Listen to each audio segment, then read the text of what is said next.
তো বন্ধুরা, অনেকে তো জামদানি শাড়ি দেখেছো, কিন্তু কিভাবে তৈরি করে তা কি কেউ দেখেছেন?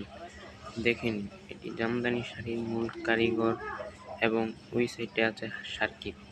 এভাবেই এক একটা জামদানি শাড়ি তৈরি করা হয় এবং পরবর্তীতে তা পুরো 12 হাত হলে তারপর কাটা হয়। জামদানি শাড়ির মূল গেট থেকে এটা শুরু হয় এবং সব সময় দুজন মিলে কাজ করে।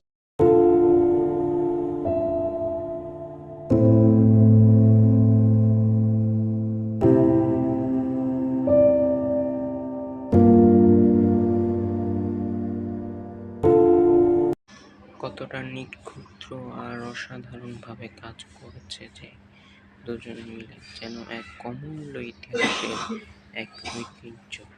কতটা বুদ্ধি আর কতটা ধৈর্যবান হলে এভাবে কাজ করা যায়, তা 1-2 দিন না, এক একটা শাড়ি এক এক মাসের প্রতিশ্রুতি। মানুষ কতটা ধৈর্যবান হলে সত্যি এভাবে কাজ করতে পারে।